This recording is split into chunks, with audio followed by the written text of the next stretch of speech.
Sometimes you are in a convenient situation. You receive a bug report or a performance issue, and you just know what to do. But sometimes that's not an easy issue. Sometimes it's not your code.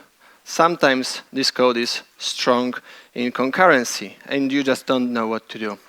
This presentation is supposed to help you with such situations, help you prepare, and help you to equip you with tools that you can use in such situations. Good to see you all in here. I can see that room is empty and people are still approaching. I need to ask KotlinCon for a bigger room next year. My name is Marcin Moskała. I'm consultant, contractor, and trainer. I'm a JetBrains partner for teaching Kotlin, GD in Kotlin, author of a couple of books, including Kotlin Coroutines, Deep Dive, and Effective Kotlin Best Practices.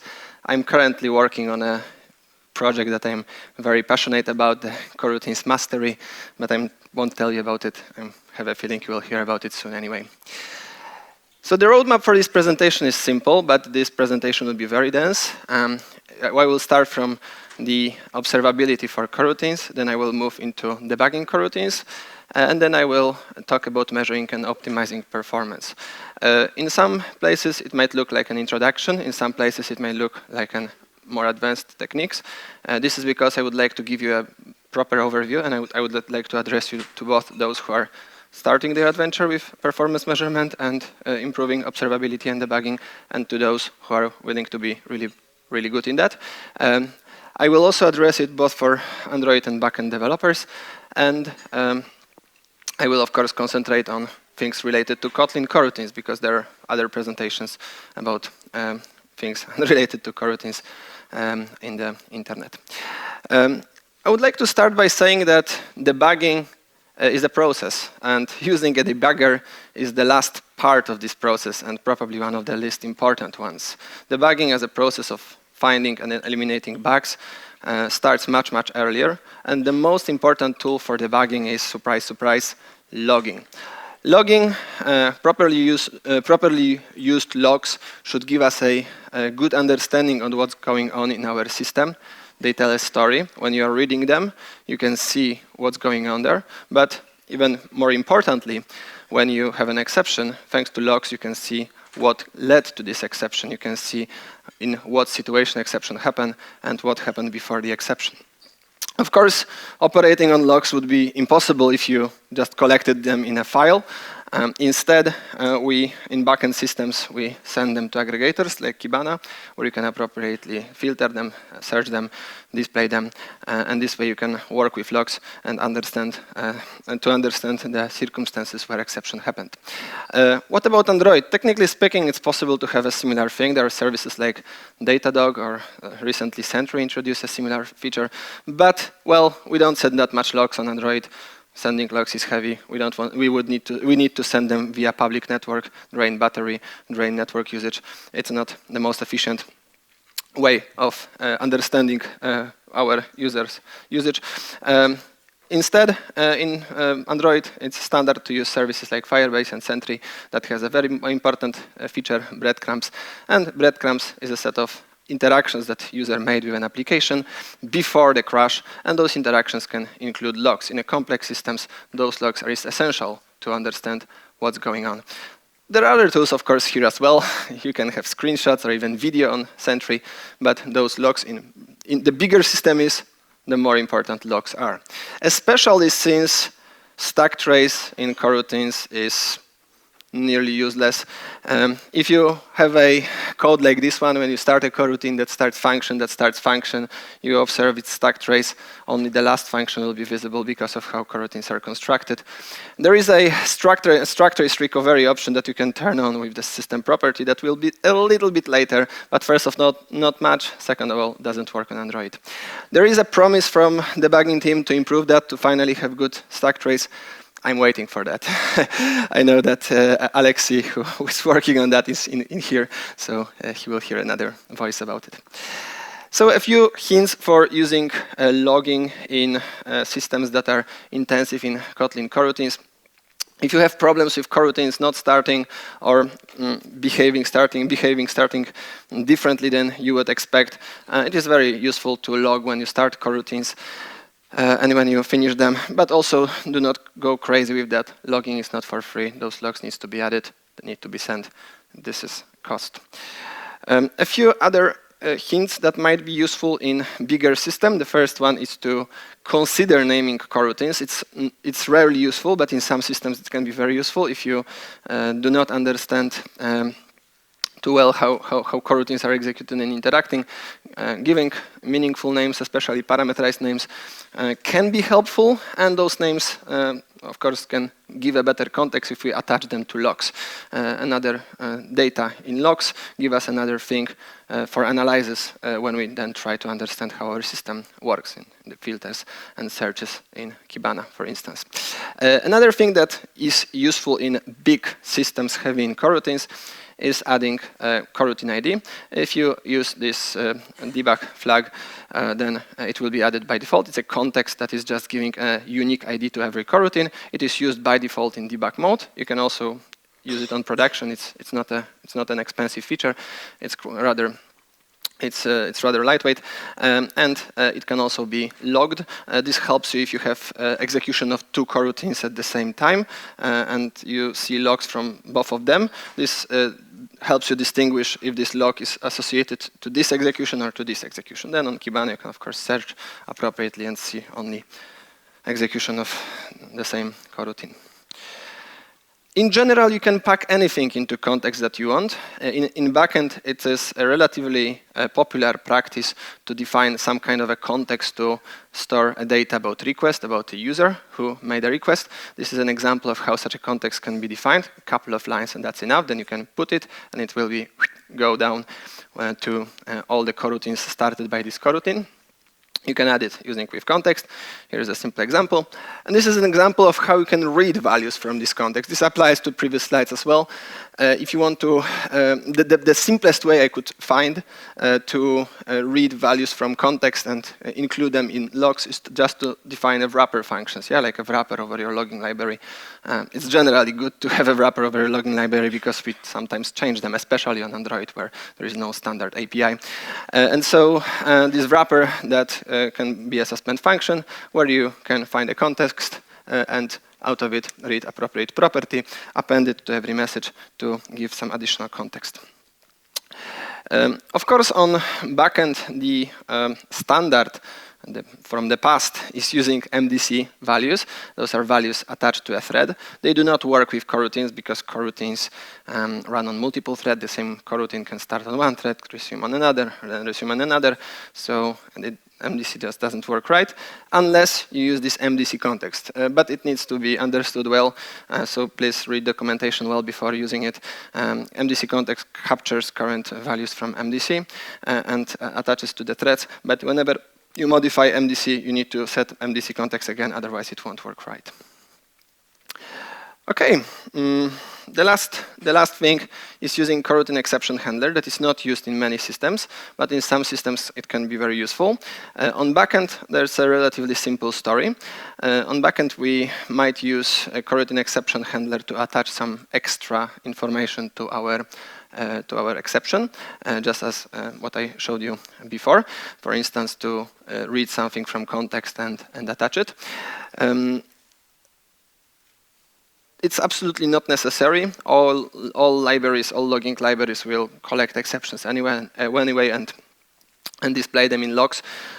It's just if you want to modify this behavior and maybe modify those logs or send them to multiple places or transform them in some way and make some explicit way of dealing with that.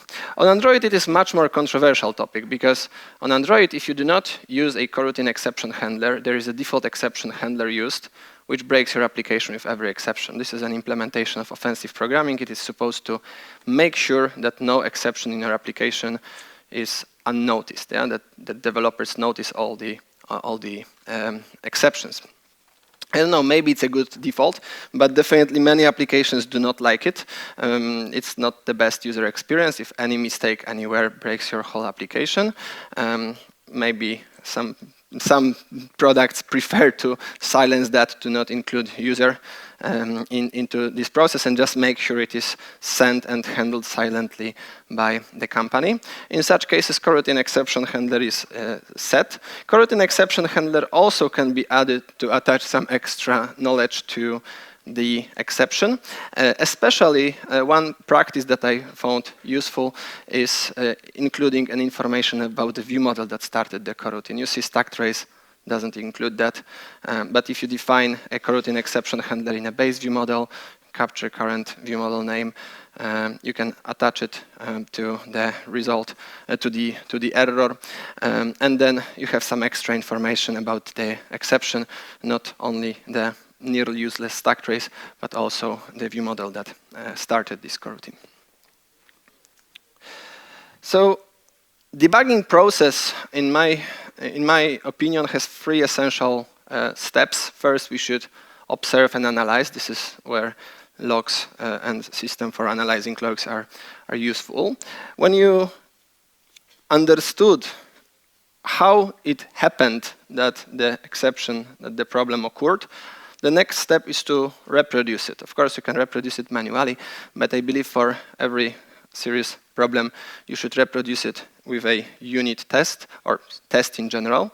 It can be a unit test if you believe there is some problem with a logic in domain, or it can be an end-to-end test if you want to verify it more end-to-end. Pretty often we observe an error, we reproduce the situation by mocking the responses from services, by making requests that were made to this service, and if we could observe the same problem, the same exception, it means that our reproduction is successful. It truly reproduces the problem. And this is the entry point for the last step, which is investigating. This is where we open our debugging tools. So let's see it in practice. Imagine that you work on a service where you are selling ebooks, and one of your clients reported to you that he purchased an ebook but received a different one. So you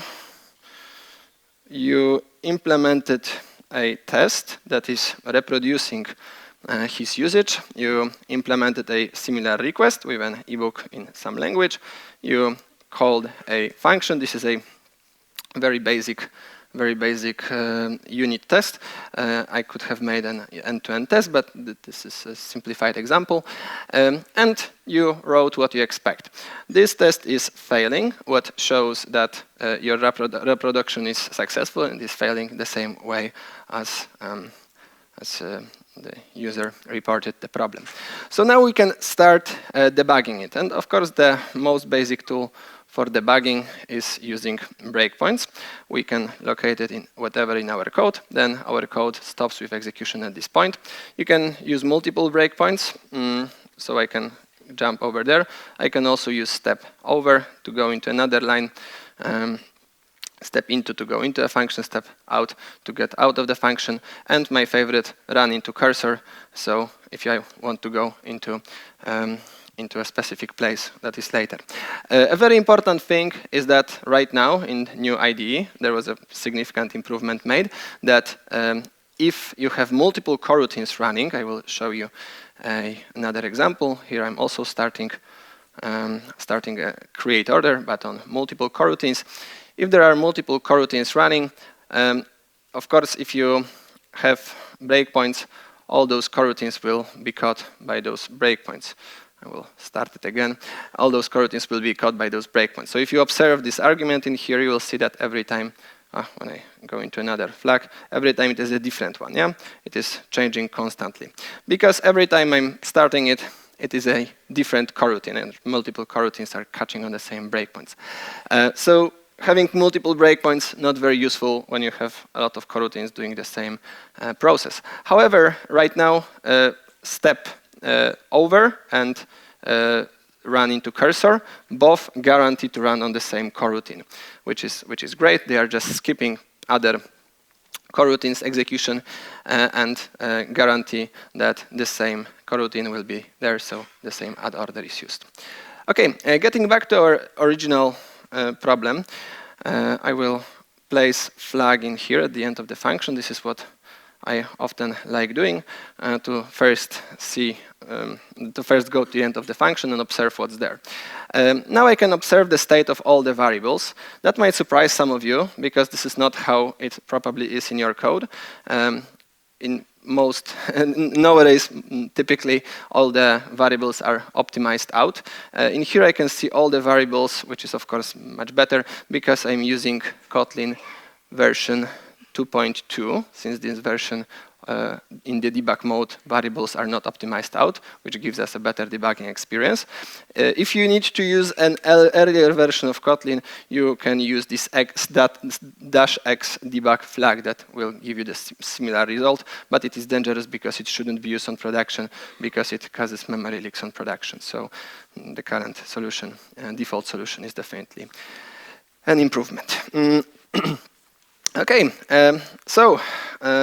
when I analyze this code, I can analyze it either in here, open something, or I can analyze it in here. When I analyze this code, I can see that add order orders coroutines in language PL, where this ebook counts as ebook map, contains coroutines in language EN. So quite clearly there is some problem in here. An incorrect ebook is used. So I will again stop my debugging here. Here I can see that ebook is quite clearly coroutines in a different language, which is a mistake.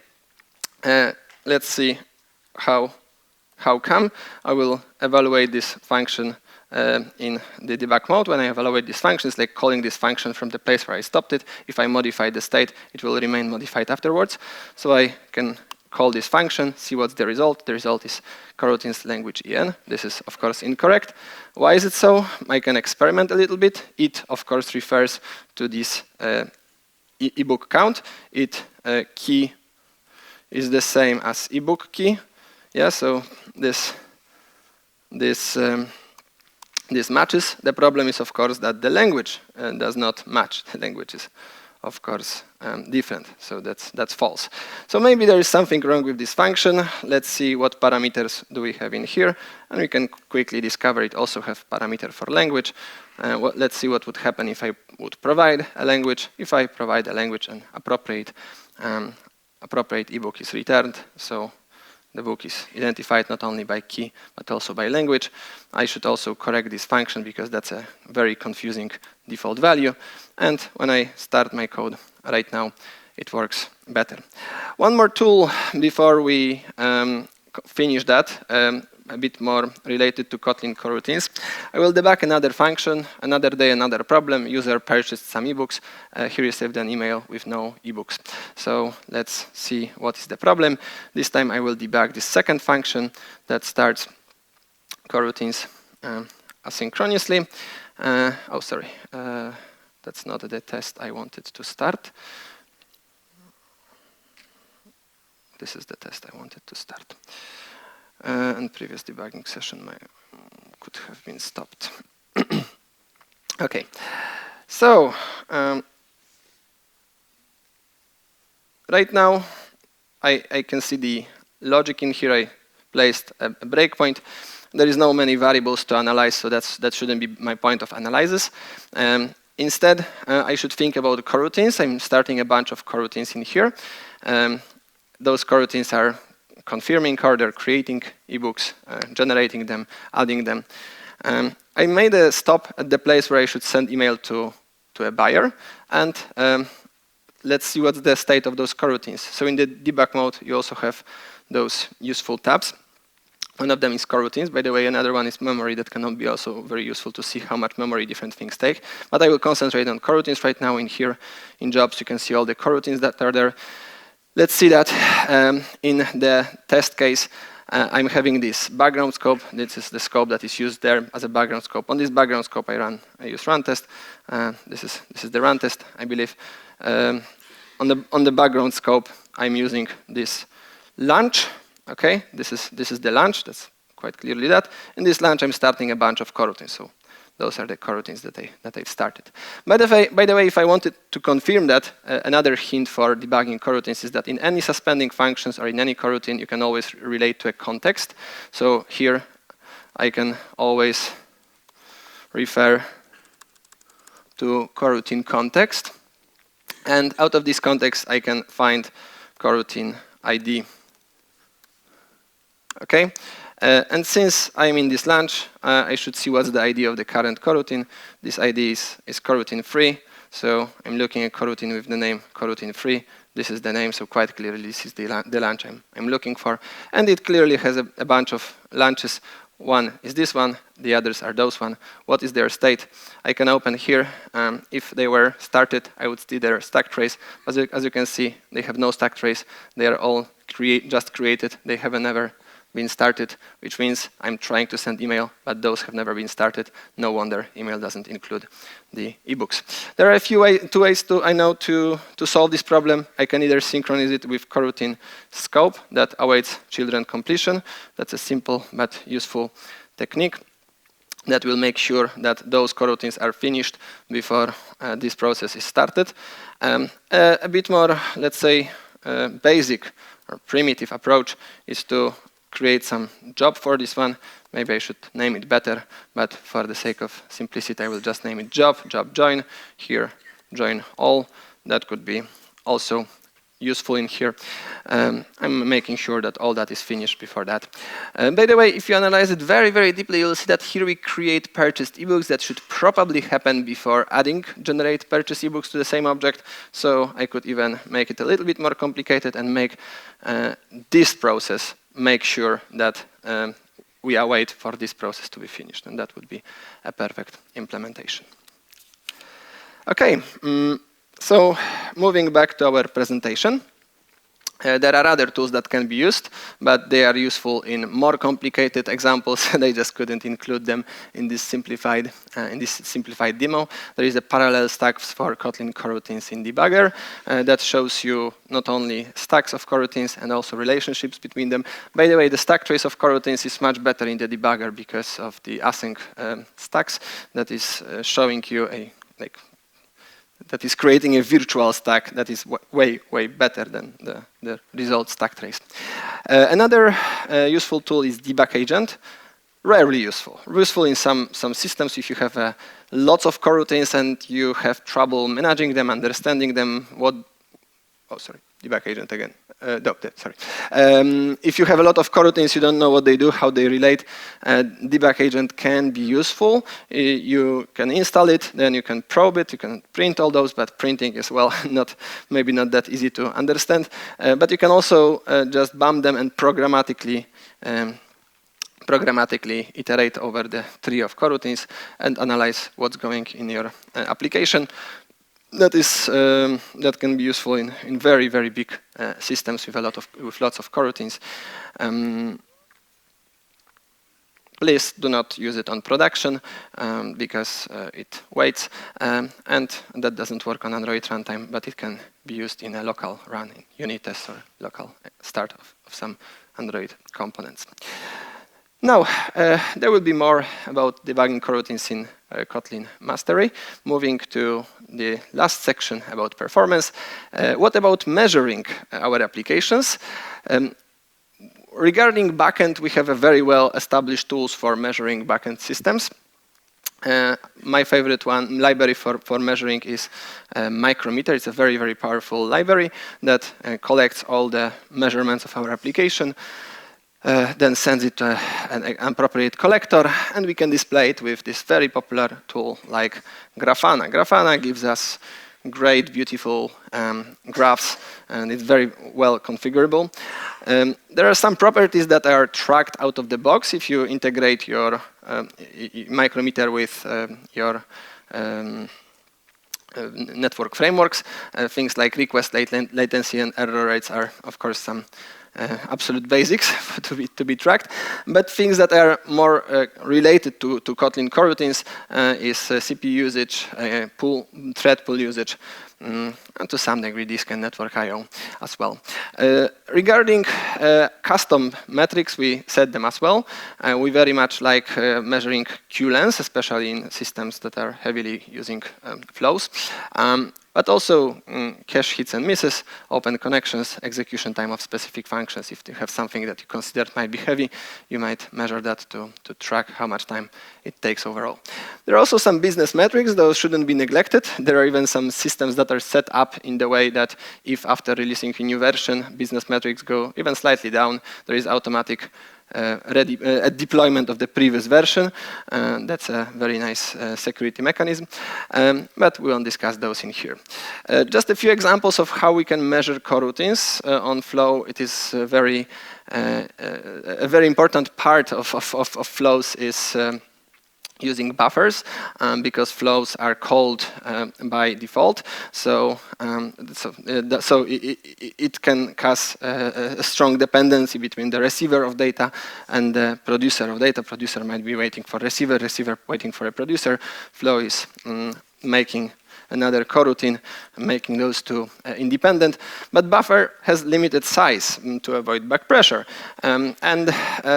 Buffers important buffers should be measured. The simplest way to do that is that we can use gaug, which is a counter that can go up and down. We increment before element went into buffer. We decrement after it goes out of it.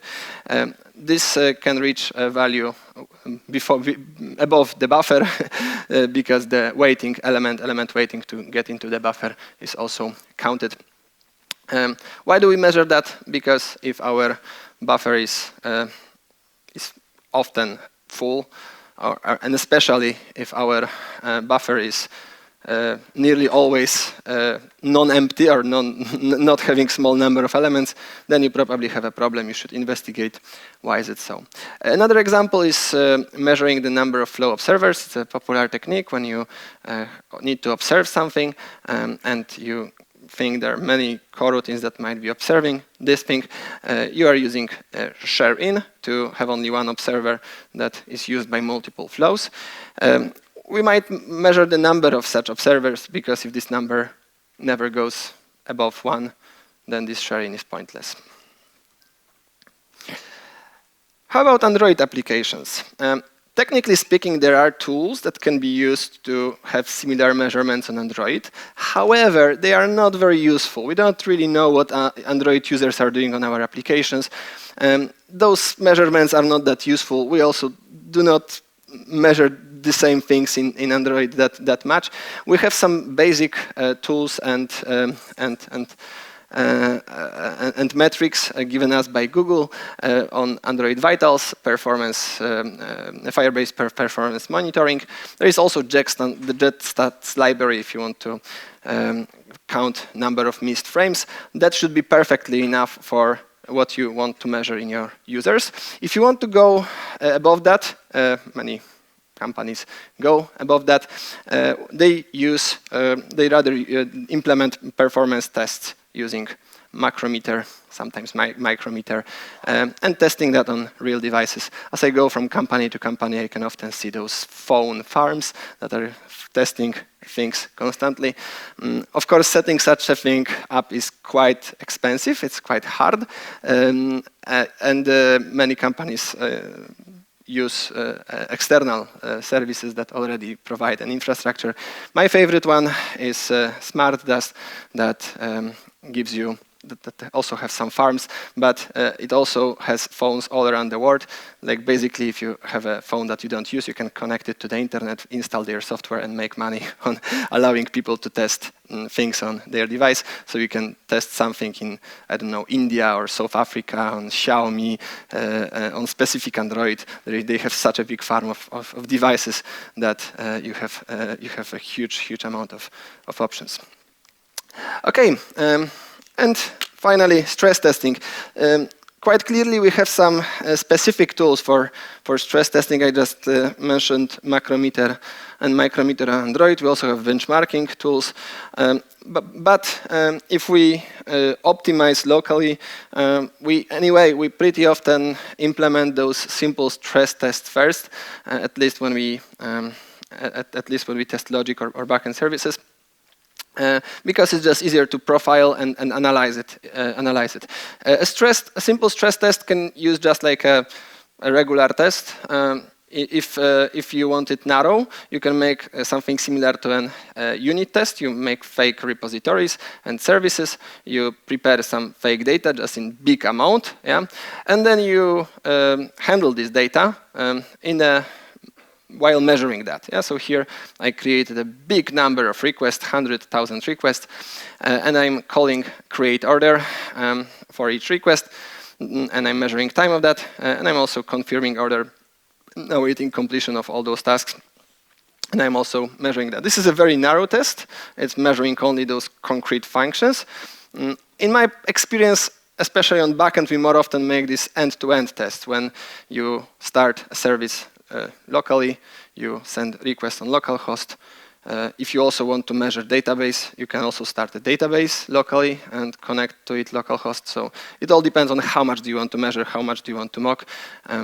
But the end-to-end performance test gives you the widest picture of how your application works. So I can, of course, start it normally and see some numbers, and I can work on those. However, in IntelliJ premium version, there is a very useful tool called IntelliJ Profiler. I can start it right now. It also executes my code, but while executing it, it makes some measurements. In the end, it gives me a report that I can open in the profile. There is a flame graph. Flame graph shows what function took how much time, if I am showing CPU time. I can also show memory allocations that tells me what function took how much memory. Quite often, this is not the case in here, but quite often here on the top, you will see your domain object. So how much memory it takes to create your domain object. And this tells you which of them should be optimized in some way. But now I would like to concentrate on CPU time. And I will depend on those numbers in here. Those are not that reliable as in flame graph, so flame graph gives you better picture, but they are more visual. So for you in here, I will take a look at those numbers. You can see how much each request took time.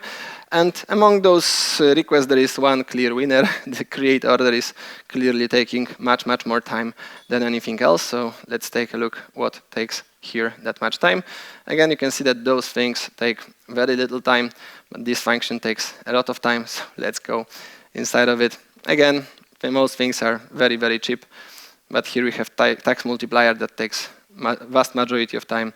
So let's check it out. Okay, now we have an answer. I intentionally make it excessively complicated for showing you how something complicated displays on a performance test. And now I know that optimizing other things would be pointless. What I should optimize is particularly this function. For the sake of example, I will replace it with a big decimal just to show you that execution time changed completely. And I would like to also show you 10 times shorter. Yeah, and I would like to also show you profiling again. And now we can go make another step and see what else takes our time.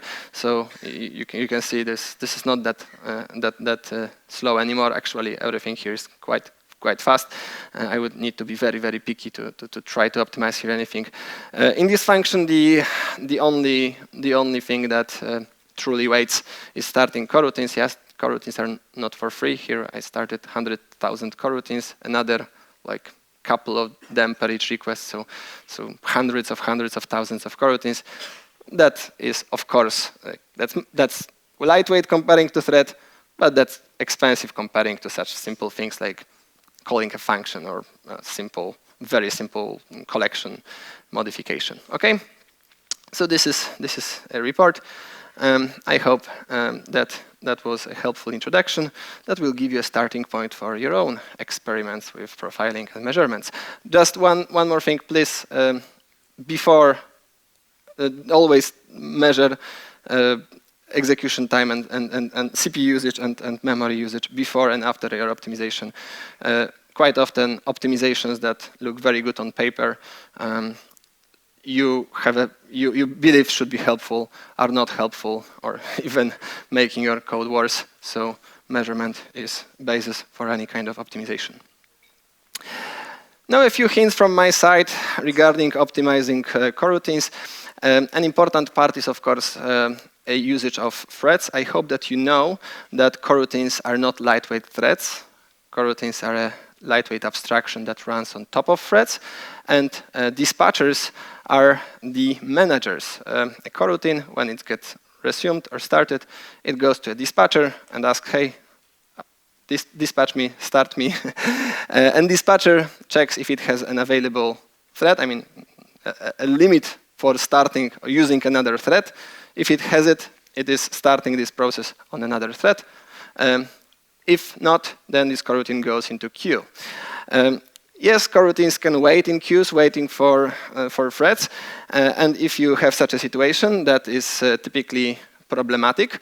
That is why we, at least I, like to measure those queues, because if they go long, then we have a problem.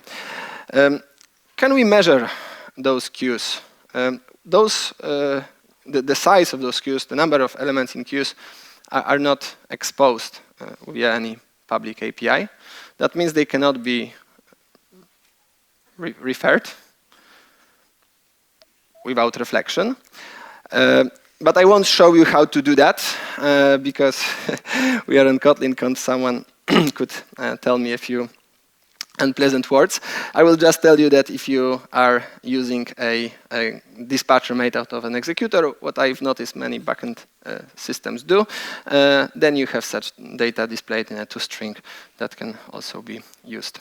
So you can see how many threads are waiting in a queue, how many threads are currently active, how many threads got completed. Okay, what if you have a lot of threads running in a queue?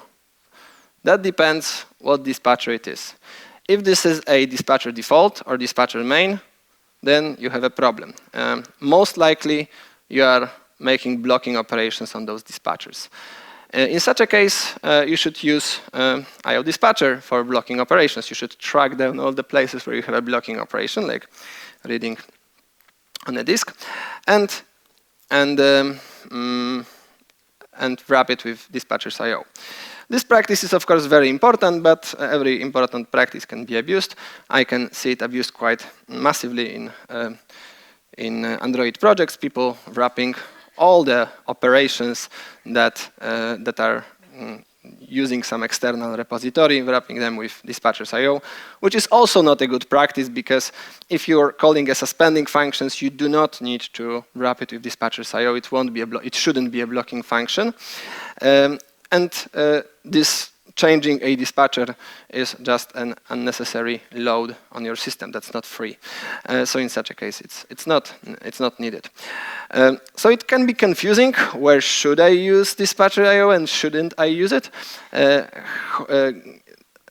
is a help for us. There is a Blockhound library that has support for Kotlin coroutines, thanks to Kotlin X coroutines debug library. You can install Blockhound with appropriate coroutines integration, and with it, whenever you block a dispatcher that shouldn't be blocked, you have an exception. More information on the website. It can be a very useful tool.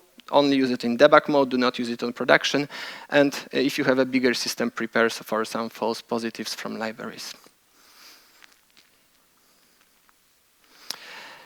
A few more hints. If you have a problem of big queues for dispatcher IO, what you probably should do is to create some independent dispatcher with independent limits. This is how we do that. Dispatchers IO limited parallelism. Counterintuitively have little to do with dispatcher IO. It is just a new dispatcher with a completely independent limit that protects different usages from each other, but that also limits the number of used threads. Of course, dispatcher's IO should be injected via constructor so that it can be overwritten for testing. Another common problem is when we are overloading external services, when you are sending too many requests to other services. If you do that, those services might not respond well. Also, they might block you if you are making too many requests.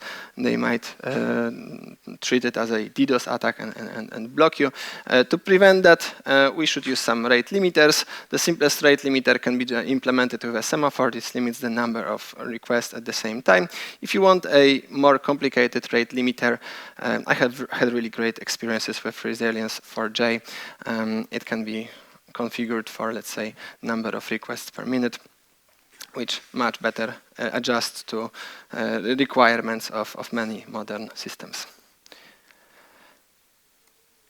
And the last thing is about cancellation. Cancellation is quite important, especially on Android, but also on backend. If you open a WebSocket and you lose a connection, or if someone requests something and then HTTP connection is lost, both on Ktor and in Spring Boot, these requests get cancelled. And when the request gets cancelled, all the processes started that should be cancelled. We should leave our stop our requests to release ports, to release threads that might be used for other purposes and calculations.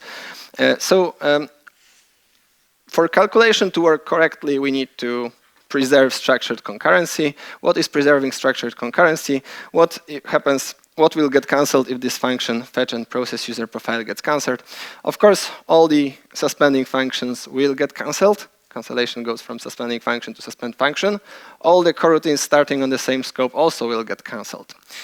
Now, coroutines started on an external scope won't get cancelled. They will get cancelled when this scope gets cancelled, which is sometimes used intentionally to start a process that shouldn't be cancelled. So that should preserve the current process. And the last example is considered an anti-pattern, where you start a launch, but with some job or supervisor job. It is not related to this coroutine scope from above. It will never get cancelled. And yeah, this is considered an anti-pattern. If you want to make an independent process, rather started on a different scope. Of course, there is much more to say about optimizing performance. I described some of the hints in my book, Effective Kotlin. I also present them in the workshop, Kotlin Mastery. But here I decided to only show you some hints that you might use in your project and not go deeper into them, because I wanted to concentrate on Kotlin coroutines. So a few hints that you might try if you are optimizing performance. Definitely consider extracting variables so that they are not recalculated multiple times. You can also use lazy in some cases to calculate it only if necessary and only once. Definitely using appropriate collection is one of the biggest performance improvement. So using set if you often need to check if the collection contains something, or using a map if you want to often find association for a key. A smaller improvement, but can be quite significant in some systems where such wrapper classes are common, using JVM inline value classes instead of regular data classes typically, and using inline functions for functions that have, especially functions that have functional parameters. That's everything from my side. That was Taming Asynchronous Beast, debugging and performance tuning in the coroutine words. Those are attributions. There will be a time for, we have a few minutes for questions, but from my perspective, thank you, and I hope you enjoyed it.